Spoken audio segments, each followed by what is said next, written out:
Hello and welcome to FortiGuard Live. I'm joined with my esteemed colleague once again, Aamir Lakhani. Aamir, it's good to see you every week. How you doing? Man, it's good to be here. Another week, another day of like cyber attacks and cyber warfare, I guess. Yeah, not a week, another hour. It seems like, right? Exactly. Yeah. It's that time of year again. Like to say, Black Hat USA. I've been attending and presenting at Black Hat for over 15 years. I know it's the same with yourself. There's always a theme, right? And I don't know if there's been an actual defined theme this year, but I know that, in my point of view, it's like, here we go again, right? If we look at last year, all the talks we did was on FortiGuard Live, and a lot of obviously things on the threat landscape was all COVID, just like the real world. But now what we've seen, and we sort of saw this coming, to be fair, but we've just seen back to the drawing board for cyber criminals, right? There's been this big variety of different attacks happening. Yeah, you're right. I think like the difference now, I like how you said it's kind of like back to the same old. We're starting to see kind of the more traditional attacks and the more traditional type of vulnerabilities even being researched coming in. Those are like office vulnerabilities, bypass for privilege escalation, taking advantage of operating system flaws. And of course, a lot of vulnerabilities and a lot of research in IoT and OT as is the trend for the last year. Yeah, so let's talk about some of these trends, right? We just released recently three blogs on three completely different threats, right? First and foremost, Olympics. So Tokyo 2020, obviously being held in 2021. We've been monitoring and looking for any threats that are centered around Olympics, because this happens every time, it seems. We saw this back in 2018 with something called Olympic Destroyer that we did some research on. This was destructive wiper malware that was linked to previous attacks back in Dark Soul attacks on government and public sector in South Korea, as an example. We also did break-in research on that back in 2012. I believe that was called W32 Cast, but that was destructive malware. It was wiping disk partition. It had one of the first logic bombs that we saw back in 2012.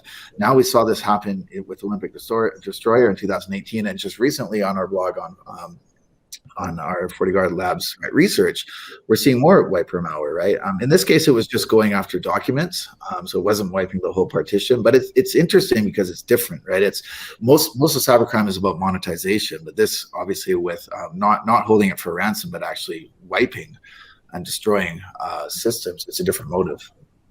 Right. This may be like one of the few cases where monetization or financial incentives are not the primary driving factor. It could be visibility. I mean, let's think about it. I mean, the Olympics are very popular all over the world, a lot of eyes everywhere on what's going on with the Olympics.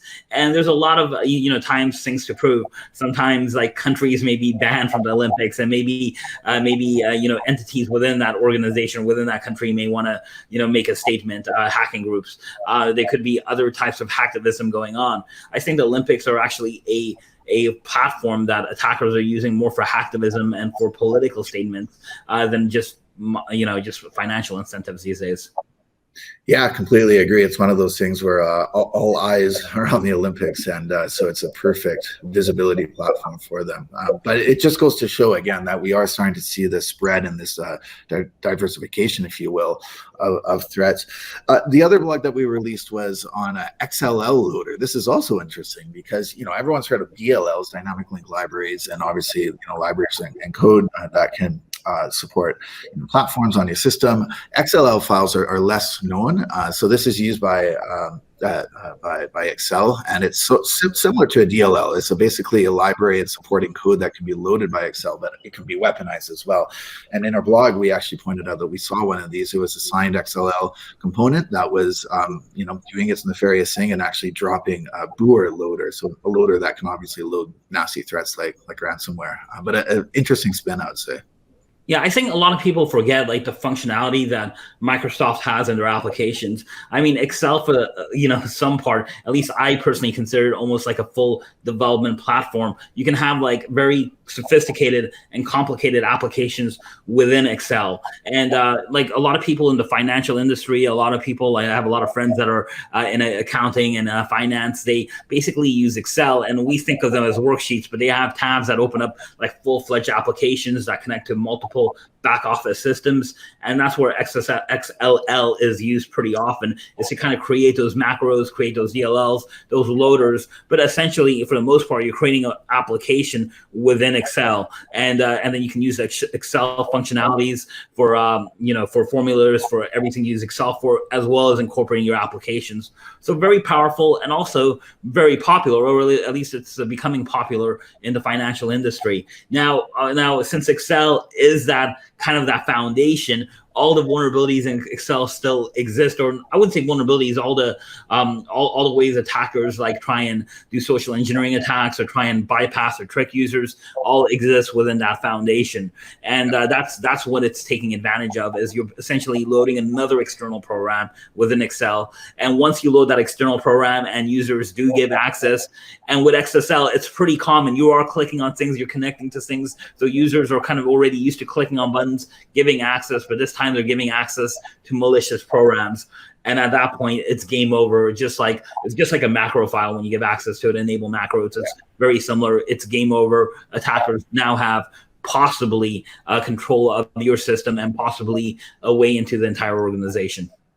Yeah, and what we saw with this is that while we have seen a big shift in ransomware to the high impact attacks that we're talking about, and going after really instead of those large broad campaigns, going after specific targets, obviously going for 7-figure ransom payments, that is definitely a new trend. But we're still seeing this in the case with Bootloader and XLL. This was detected through our spam traps. This was being sent out through fairly trivial, I would say, spam mass mail. So that is still a threat vector that we see. The other thing too is this was a signed file, right? So this is inherently trusted, and it just goes to show that, going back to this sort of the zero trust model and approach that we talk about, you have to have all your bases covered. You can't just rely on one single thing, right? So it's depth and breadth that we talk about, having things like EDR running on the system, of course. Sandboxing technology as well goes a long way to help with these things. Yeah, absolutely. And when most people use Excel, when most organizations are using XLL files, they're basically using a central copy. A lot of times I've seen them where they're hosted on, a remote desktop application, something like Citrix, something like VMware. Everyone's connecting to it. They usually have their own logins. So it's very, it would be very dangerous for an organization to have that file leak because it's already signed by that organization, or if it's replaced by malicious code on that file. And I'm guessing that's what attackers have been attempting to do when they know organizations are using those types of basically those type of functionalities, and if they're set up that way. So you're absolutely right. The trust is already built in, and because this trust is built in, basically that entire organization could possibly be impacted. So I would say, if any organization or if any clients of yours are using XSL, applications or XSL functionality, be very careful on how it's segmented, how it's set up, how access rights are, configured inherently. I think there's a big, opportunity for attackers, and you have to keep an eye on it. Yeah, absolutely. And so shifting gears to yet another threat, this is another blog that we put out, and this one is quite interesting because it's, I think, something we're going to see more of. So this was a malware that was basically hunting and searching for crypto wallets, crypto credentials. So maybe you can explain the difference of this and crypto jacking. It's sort of a hybrid, because we've seen crypto jacking happen for a long time now, probably about 10 years, right? Where that's obviously going after resources and mining. That takes time. This seems a more direct approach, and it's, the way I look at it, is similar to in the old school days of going after bank accounts, right? Online banking. That they'd have to get into the bank accounts. They'd have to have money launderers, money mules. They'd have to do wire transfers to the different accounts. Now, with crypto and the platforms, it looks like we're starting to see this dawn or rise of malware that is actually just, we don't have to log into an online bank and do all that stuff. We can just go for the wallet. and hit them there, right? Yeah, absolutely. So first of all, crypto jacking, what that traditionally has been is when attackers have put malware on your system. A lot of times it's on web pages. So it's just downloaded for JavaScript or something like that. And they're using your CPU to mine cryptocurrency. Now, when you're using CPU to mine cryptocurrency, it's very slow, it's very painful, it's not really cost effective. But if you're an attacker, you don't really care about that. At most, you're probably making pennies a day. But the idea is the attackers are hoping that they're infecting enough machines where it's going to be significant for them. It's still getting a little more difficult to just do crypto jacking because just a lot of miners these days don't even work on CPUs anymore. You have to have graphic cards. You have to have a minimum amount of memory on graphic cards because you have swap files and kind of the basic loaders that go into them. So it's very, very difficult to mine on CPU any type of profitable coin, and it just is going to take a long time. So what the attackers were doing with crypto jacking is they were kind of writing their own custom miners and stuff too. So there's a little more sophistication. The easier way to do it, and what they started doing, is essentially a phishing attack. They're publishing apps on app stores, and we've seen this on iOS devices. We've seen this on Android devices, but they're publishing apps on app stores that are wallet apps. And what these wallet apps do is once you download them, you enter your credentials.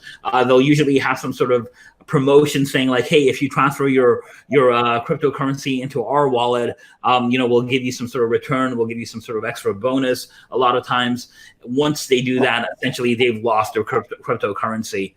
That's one of the ways they're doing that. And once it's gone, it's gone. Both Apple, both Google have been very quick on looking at those type of apps and kind of taking them down. But unfortunately, if you're a victim, you can't really get your cryptocurrency back. The other thing they're doing is those apps are, advertising or trying to essentially, scan your system, scan your device, look for any other type of crypto wallets that you may have where you're storing your cryptocurrency, and steal those credentials. A lot of times there are sophisticated apps because not only do you have usually a username and password on your crypto wallet, you have a private key, which is something like 12 to 13 different random words that they have to steal as well. But if you're acting as a wallet and doing transfer, it's pretty easy to kind of disguise that and kind of move your stuff over. At least attackers are having an easy time fooling some users on that. Yeah, it's interesting. It's very much like a it's we always talk about that physical and virtual world being blended, and this is very much like a smash and grab, right? Where they can go in and literally hit the wallet and get the funds out. It's exactly, and I do want to point out. So a lot of people, when I mentioned this attack, obviously I'm very passionate about cryptocurrency. A lot of my friends are as well. So when people tell me, well, I'm only going to use a trusted wallet. Well, there's a lot of trusted wallets you may have heard of, but when you actually look on these app stores, they all kind of sound similar. They all, the attackers are using very similar names. Even legitimate programs are using very similar names and very similar icons a lot of times. So they're fooling users that way. And it's not unheard of, there's a possibility where a very legitimate application may get hijacked, and their updates may get hijacked. So even if you are 100% sure you're on a legitimate application, never had an issue before, it's possible in the future, there's still an attack vector out there. So you still have to be careful. I always say try and keep your cryptocurrency as much as you can offline. You can even print them out on paper. They're mathematical algorithms, hashes. You can actually print cryptocurrency out on paper if you want. So if you have significant investments, I would say do that and keep. I always say hot, coldest, right? I mean, so you have online wallets, and then you have your own wallets, and then you have complete cold offline storage. Yeah. I'm a big fan of the cold storage myself as well. I think, if you print them, just make sure you print them on nice paper, right? Exactly.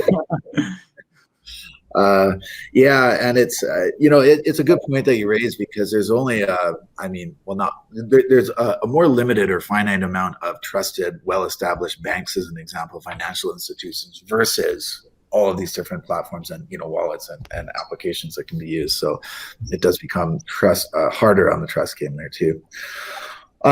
All right, Aamir, it's been a fascinating talk to you as always. I think we will need to check in very soon because these are coming fast and furious, and that just hasn't stopped. We continue to see the waves building and building throughout this year, and clearly we're seeing more types of attacks. So we'll stay tuned on that. You can check out all of our blogs at our threat research category on Fortinet.com. Once again, I'm Derek Manky with FortiGuardLIVE. Thanks again, Aamir. All right, thanks.